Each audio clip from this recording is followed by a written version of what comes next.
Cordial saludo, respetado tutor. A continuación vamos a hacer la exposición de la fase 5, diferencias y similitudes entre contratación pública y privada, presentada por Ruth Jimena Hernández Niño, María Camila Kemba, Alejandra Rincón González, John Alexander Gallo Acuña. Entonces, iniciamos con las diferencias entre el contrato público y privado. La diferencia entre los dos tipos de contratos radica en que la contratación privada es un acuerdo formal entre las partes involucradas donde pueden llegar a haber acuerdos para flexibilizar los términos y condiciones en mutuo acuerdo, mientras que la contratación pública compiten diferentes entidades que desean aportar algún servicio o la licitación de un contrato y están sujetos a condiciones que establezcan las entidades. Entonces, en la contratación pública encontramos que elige a las personas o entidades contratistas mediante la licitación pública, mientras que en la contratación privada no es necesario que se convoque a una licitación pública. Entonces, en la contratación pública también podemos ver que es más compleja, ya que en esta se tienen que cumplir con muchos requisitos o estándares para poder aplicar para la ejecución de los contratos, mientras que en la privada no se requiere de mucho trámite. En la contratación pública se hace por intermedio de entidades del Estado, mientras que en la contratación privada se realiza por inversionistas particulares. Partes del contrato público y del contrato privado.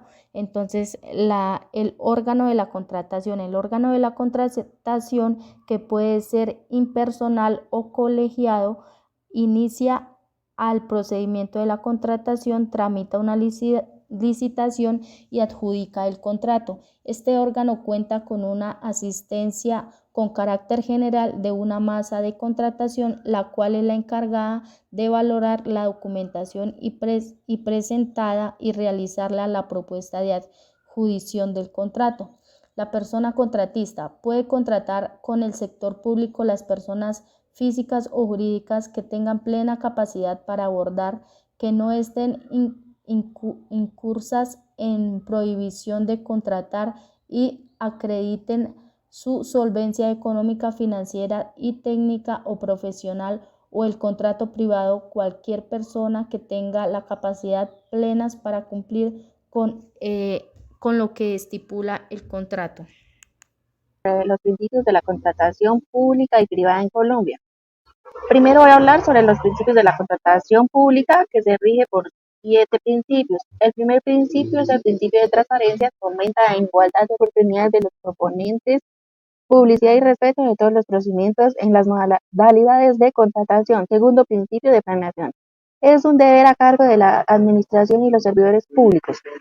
Tercer principio de economía es la eficiencia y eficacia. Debe tener en cuenta normas de procedimiento que adelanten a menor tiempo, menor cantidad de gastos, exija solo los documentos necesarios. Cuarto principio de responsabilidad. Son los servidores públicos que intervienen en el proceso de la contratación. Están obligados a buscar cumplimiento de los fines.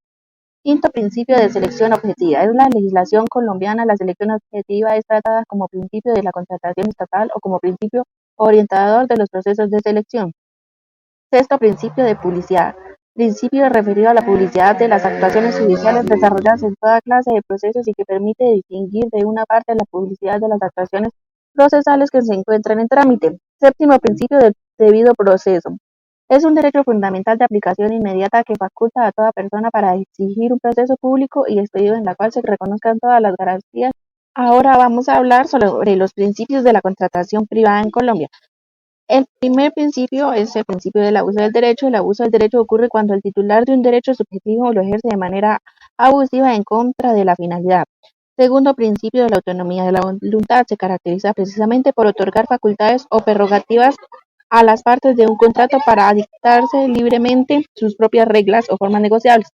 Principio de la fe.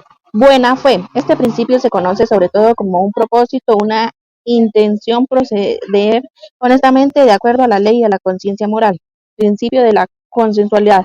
Hace referencia al mutuo acuerdo de la expresión de voluntad entre dos o más partes o personas. Principio de la costumbre. Es el principio que rige los contratos únicamente cuando no existe ley o existiendo la Es invocada por esta para ser aplicada al caso a solucionar o tratar, es decir, cuando se generan vacíos legales. Principio del enriquecimiento sin causa. La Corte Suprema de Justicia determinó que para que haya enriquecimiento sin causa se requiere que un patrimonio reciba un aumento a expensas de otros sin una causa que lo justifique. Principio del error común. El principio general según el cual el error común es inevitable era de derecho constituye uno de los casos excepcionales dentro de nuestro ordenamiento en los que se admite que la creencia errónea y la buena fe sobre la legalidad de un acto. Principio de la imprevisión. Se trata de la obligación que tienen las partes que celebran un contrato de cumplirlo en forma como fue acordado. Principio de la relatividad. El contrato es por principio relativo, es cuando vincula únicamente a las partes contratantes. Tipos de clasificación del contrato público. Concesión. Bajo los contratos de concesión se otorga un concesionario de la prestación de operación, explotación, organización o gestión total o parcial de un servicio público o la construcción de explotación o conservación total o parcial de una obra o bien destinarios al servicio o uso público. La ejecución de estos contratos se hace bajo la cuenta de riesgo de concesionario, pero bajo la vigilancia y control de la entidad estatal. Segundo, obra. Son aquellos contratos cuyo objeto de construcción, mantenimiento, instalación, realización de trabajos materiales sobre bienes inmuebles, sin tener en cuenta la modalidad de ejecución y de pago. Tercero, consultoría. Se escriben contratos de consultoría cuando se busca la ejecución de proyectos de inversión, estudios de diagnóstico, prefacilidad o facilidad para programas o proyectos específicos, así como las asesorías técnicas de coordinación, control y supervisión. De igual manera, bajo este tipo de contratos se ejecutan las intervocatorias, asesorías, gerencias de obra y proyectos de contrato de dirección, de programación, ejecución de diseños, planos y entre otros.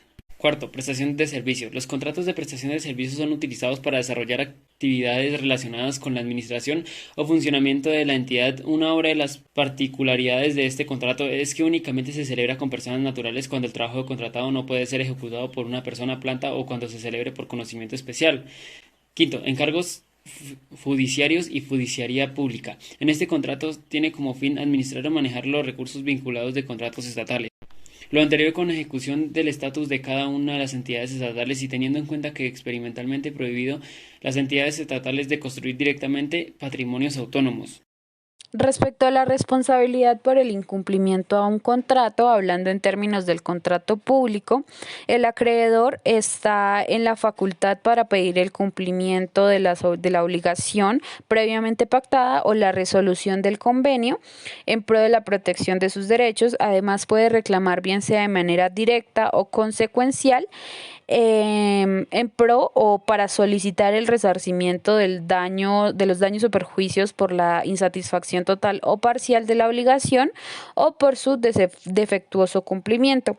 Ante el incumplimiento contractual, hablando ya en términos de un contrato privado, el vendedor está en la responsabilidad de ofrecer una garantía de buen funcionamiento claramente pactada previamente en el contrato y respecto a los daños causados o derivados por cualquier defecto en el funcionamiento o ya sea de un producto o de un servicio, el comprador puede demandar o pedir indemnización de perjuicios o la prórroga del contrato que no debe estar limitada, lo que quiere decir que esto ya se solucionará por mutuo acuerdo entre las dos partes o las partes implicadas o por parte con una apuesta de la ley.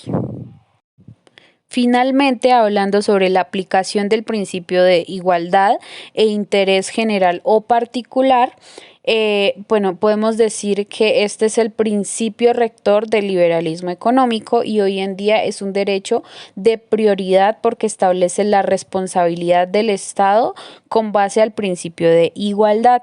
Este principio se aplica ante los cargos de los cargos públicos para la reparación de un daño especial o anormal derivado de la inacción administrativa.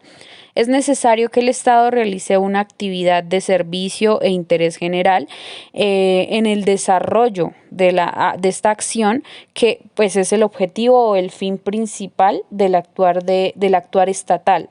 Es posible, si bien es cierto, que se generen daños marginales o contractuales. Sin embargo, la aplicación de este principio podrá limitarse a categorías determinadas de actos. Gracias.